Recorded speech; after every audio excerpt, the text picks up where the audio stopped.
নুহা ধীর পায়ে নিচে নামলো। রান্নাঘরে প্রবেশ করতেই দেখতে পেল আরিফা বেগম ব্যস্ত সময় কাটাচ্ছেন। রান্নার কাজে তিনি বরাবরই নিখুঁত, তবুও আজ যেন কিছুটা অস্বস্তি বোধ করছেন, কারণ রমা আজ নেই। রমা প্রতিদিন তার কাজে সাহায্য করেন। নুহা কাছে গিয়ে দাঁড়াতেই আরিফা বেগম পেছনে ফিরে তাকালেন। তোমার কিছু দরকার? না, আপনার কোনো সাহায্য লাগলে বলুন, আমি করে দিচ্ছি। ঠিক তখনই দরজার কলিং বেল বেজে উঠল। রান্না থামিয়ে আরিফা বেগম তাকালেন দরজার দিকে। এখন আবার কে এলো? মাথার ঘাম মুছতে মুছতে বললেন, আচ্ছা তুমি এই তরকারিটা একটু নাড়ো, আমি দেখে আসছি। মনে হচ্ছে সবজিওয়ালা চাচা টাকা নিতে এসেছেন। নুহা চুলার সামনে গিয়ে দাঁড়ালো। আরিফা বেগম দরজা খুলতেই দেখতে পেলেন এক অপরিচিত ব্যক্তির সামনে দাঁড়িয়ে। রফমির আছেন? হ্যাঁ, তবে উনি উপরে আছেন। আপনি আমাকে বলতে পারেন, আমি ওনার স্ত্রী। লোকটা একটি খাম বাড়িয়ে দিল, এটা ওনাকে দিয়ে দিবেন। আরিফা বেগম খামটি নিয়ে দরজা বন্ধ করলেন। ঠিক তখনই বাইরে গাড়ির শব্দ ভেসে এলো। কিছুক্ষণ পর দরজা ঠেলে ঘরে ঢুকলো আহির, সালমান আর ইরিনা। মাত্র কয়েক সেকেন্ডের মধ্যে ইরিনা যেন বাতাসের বেগে ছুটে এলো নুহার দিকে। নুহা কিছু বুঝে ওঠার আগেই ইরিনা শক্ত করে তাকে জড়িয়ে ধরল। উত্তেজিত কণ্ঠে জানতে চাইল, কেমন আছো? নুহা একটু হেসে বলল, ভালো, তবে আপনারা হঠাৎ? মানে আমি তো জানতামই না যে আপনারা আসবেন। গম্ভীর মুখে একপাশে দাঁড়িয়ে থাকা সালমান ধীর গলায় বলল, আসলে ইরিনার ব্রেনে হঠাৎ গন্ডগোল দেখা দিয়েছে, তাই কিছু না জানিয়ে চলে আসতে হলো। নুহা চমকে তাকালো ইরিনার দিকে, কিন্তু মেয়েটি তখনও আগের মতোই হাসছিল। আর তুই এখান থেকে যাওয়ার পর থেকে যে অদ্ভুত আচরণ করছিস, সেটা নিয়ে যে আমি কিছু বলেছি? সালমান কিছু বলার আগে আহির পাশ থেকে বলল, হয়েছে ভাই, চুপ কর তোরা, আগে উপরে চল, ফ্রেশ হয়ে নে, তারপর বাকিটা বলা যাবে।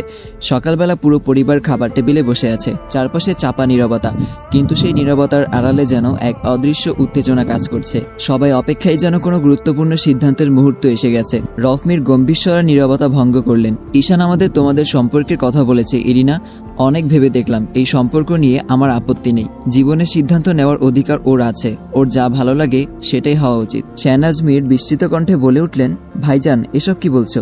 রফমির সামান্য বিরক্ত স্বরে বললেন, শাহনাজ আমাকে কথা বলতে দে। ইরিনা, আমাদের পরিবারের সম্মান রয়েছে, এখানে বিয়ে ছাড়া কোনো সম্পর্ক সহজভাবে নেওয়া হয় না। তুমি যদি ঈশানের সঙ্গে থাকতে চাও তাহলে তোমাদের অবশ্যই বিয়ে করতে হবে। কয়েক মুহূর্তে নীরবতা নেমে এলো। ইরিনা গভীর শ্বাস নিল, চোখের কোণে এক ঝলক দুঃখের ছায়া স্পষ্ট হয়ে উঠল। আঙ্কেল, আমি আমার বাবা মায়ের একমাত্র মেয়ে। আমার একটা ভাই ছিল, কিন্তু এক দুর্ঘটনায় আমরা তাকে হারিয়েছি অনেক বছর আগে। ঈশানের সঙ্গে আমার সম্পর্কের কথা জানার পর বাবা মা কিছুতেই রাজি হননি। তারা চান আমি সারা জীবন তাদের কাছেই থাকি। দেশের বাইরে গিয়ে কাউকে বিয়ে করা তারা মেনে নিতে পারেননি, তাই বাধ্য হয়েই আমি বাড়ি ছেড়ে এসেছি। এখন যদি আপনারা আমাদের সম্পর্ক মেনে নেন তাহলে আমি বিয়েতে রাজি, কিন্তু যদি আমাকে গ্রহণ করতে না পারেন তাহলে কালই দেশে ফিরে যাব। শাহনাজ মীর এবার কঠিন স্বরে বললেন, সেটাই করো বাছা। ঈশান আমার একমাত্র ছেলে, আমি এভাবে ওর বিয়ে মেনে নিতে পারি না। চারপাশটা থমথমে হয়ে উঠল। ঈশান হঠাৎ চেয়ার ঠেলে উঠে দাঁড়ালো, তার কণ্ঠে তীব্র প্রতিবাদের জাজ। অনেক হয়েছে, আমি আগেও বলেছি আমি ইরিনাকেই বিয়ে করব, আর আজও সেটাই বলছি। তোমার মানা বা না মানা আমার কিছু যায় আসে না। যদি আমার সিদ্ধান্ত মেনে না নাও তাহলে আমি এই বাড়ি ছেড়ে চলে যাব। শাহনাজ মীর ধমকের স্বরে বললেন, ঈশান মাথা খারাপ হয়েছে তোর? রফমির এক মুহূর্ত চারপাশে তাকিয়ে নীরব রইলেন, তারপর দৃঢ়স্বরে বললেন, ঠিক আছে, তাহলে সবাই প্রস্তুতি নাও, যত দ্রুত সম্ভব ঈশান আর ইরিনার বিয়ে হবে।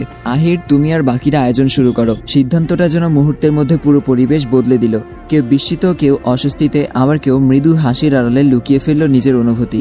এই ঘোষণার পরেও ঘর জুড়ে এক অদ্ভুত নীরবতা বিরাজ করছে। রফমির হাতঘড়ির দিকে তাকিয়ে বললেন, আমার অফিসে দেরি হয়ে যাচ্ছে, আমি চললাম, তোমরা এনজয় করো। সালমান মৃদু হেসে বলল, ধন্যবাদ আঙ্কেল, আপনি সত্যিই অসাধারণ একজন মানুষ। ঠিক তখনই আরিফা বেগম যেন কিছু মনে করে বললেন, শুনুন, আজ সকালে আপনার নামে একটা খাম এসেছে, আমি ঘরে রেখে দিয়েছি। রফমির ভ্রুকুচকে তাকালেন, খাম? ফিরে এসে দেখব, বলেই তিনি দ্রুত বেরিয়ে গেলেন।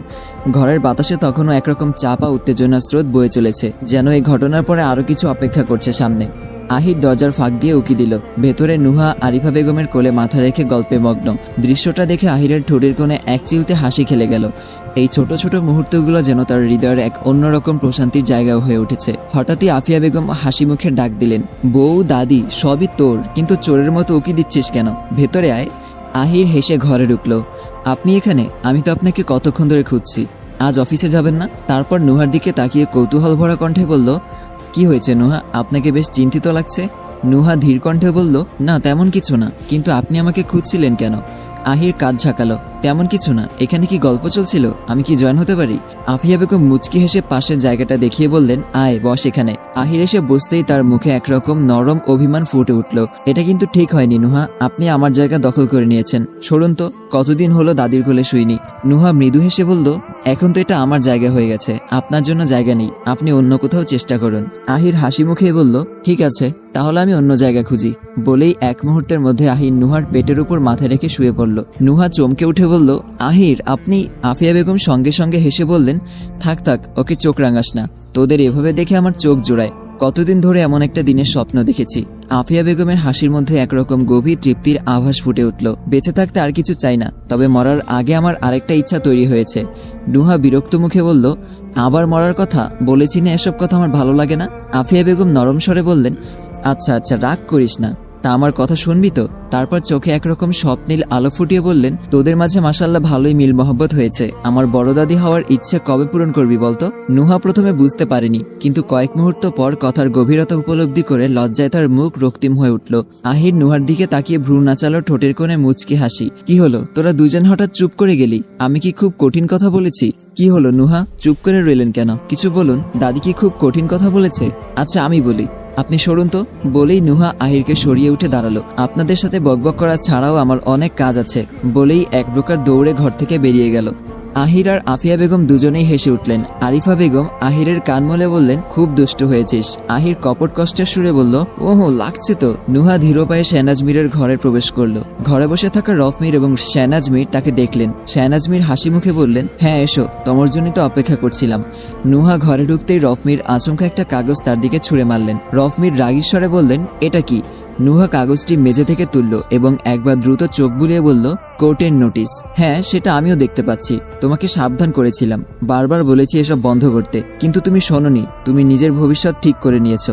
তার গলায় এক ধরনের তীব্র রাগ ছিল। তোমার ভয় সত্যিই কম, সাহস বেশি। নুহা নির্লিপ্ত কঠিন দৃষ্টিতে রফমিরের দিকে তাকালো। গলায় কোনো ভয় ছিল না, কণ্ঠে কোনো কম্পনও নয়, বরং এক শীতল দৃঢ়তা। আপনার কি মনে হয়েছিল আপনার ছোটখাটো হুমকিতে আমি ভয় পেয়ে যাব? নিজের ছেলেকে মারার ভয় দেখাবেন, আমার বোনকে হত্যার হুমকি দেবেন, আর আমি তাতে ভীত হয়ে আমার মা বাবার খুনিকে ছেড়ে দেব? আপনি ভুল ভেবেছেন। আপনাকে ধ্বংস করতে গিয়ে যদি আমাকে শেষও হতে হয়, তবে সেটাই হোক। একটা কথা মনে রাখবেন, আমি আপনাকে ভয় পাই না। রফমির ধীর পায়ে এগিয়ে এসে সোজা হয়ে দাঁড়ালেন। মুখে এক কঠিন অভিব্যক্তি। গম্ভীর স্বরে বললেন, এবার পাবে। নুহা একদণ্ডও দৃষ্টি সরালো না। গভীর চ্যালেঞ্জিং দৃষ্টিতে তার চোখের দিকে তাকিয়ে বলল, কি করবেন? মেরে ফেলবেন আমাকে, নাকি নিজের ছেলে আহিরকে? রফমিরের চোখে ক্ষোভের আগুন জ্বলে উঠল। মুহূর্তের মধ্যে তার হাত নুহার গলায় চেপে বসল। তোমার সাহস সীমা ছাড়িয়ে গেছে, তোমাদের দুজনকেই শেষ করে দেব। বাবা মাকে হারিয়ে এত যন্ত্রণা হচ্ছে, এবার একে একে সবাইকে হারাবে তুমি। এতদিন ধরে গড়ে তোলা আমার সাম্রাজ্য এত সহজে ধ্বংস হতে দেব না। তোমার বাবা মা অ্যাক্সিডেন্টে মারা গেছে, এর পেছনে কোনো ষড়যন্ত্র নেই। আর তুমি কখনোই তা প্রমাণ করতে পারবে না। তুমি কি ভেবেছো এসব করে তোমার কোনো লাভ হবে? শেহনাজ মীর আতঙ্কে দৌড়ে এলেন। ভয় আর উদ্বেগে কাঁপতে কাঁপতে বললেন, ভাইজান কি করছো? ছাড়ো ওকে। রফ মীর রূঢ় দৃষ্টিতে তাকালেন তার দিকে। তুমি আমাকে চোখ দেখাচ্ছ, কালকের মধ্যেই কেস তুলে নেবে।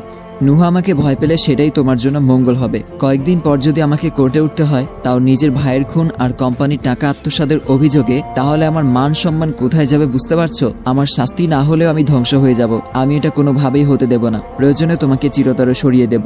শেহনাজ মীর দ্রুত এগিয়ে এসে ভাইয়ের হাত ছাড়ানোর চেষ্টা করলেন। ভাইজান প্লিজ, ওকে ছেড়ে দাও, মাথা ঠান্ডা করো, ও মরে যাবে। রফ মীর হঠাৎ নুহাকে ধাক্কা দিয়ে সরিয়ে দিলেন। নুহা হোঁচট খেয়ে পড়তে গিয়ে পড়ল না, দেয়াল ধরে দাঁড়ালো। কিছুক্ষণ ধরে হাঁপাতে হাঁপাতে কাশলো। তারপর ধীরে ধীরে নিজেকে সামলে তীব্র দৃষ্টিতে তাকিয়ে বলল, একই ভুল দ্বিতীয়বার করব না রফ মীর। আপনি নিজেই নিজের পায়ে কুড়াল মেরেছেন। নোংরামির সমস্ত সীমা আপনি পেরিয়ে গেছেন। যদি শুধু আমার বাবার কোম্পানি দখল নিতেন, হয়তো আমি আপনাকে ছেড়ে দিতাম, কিন্তু আপনি আমার বাবা মায়ের খুনি। নুহার চোখ যেন অগ্নিস্ফুলিঙ্গের মতো জ্বলছিল। যতবার আপনাকে দেখি ততবার মনে হয়, যদি হাতে ক্ষমতা থাকতো কবেই আপনাকে আমার বাবার কাছে পাঠিয়ে দিতাম ক্ষমা চাওয়ার জন্য। কিন্তু আফসোস, আপনি আমার বাবার কাছে কিভাবে যাবেন? আপনার মতো মানুষের জাহান্নামেও জায়গা হবে না। আপনার মতো মানুষের জাহান্নামেও জায়গা হবে কিনা সন্দেহ আছে।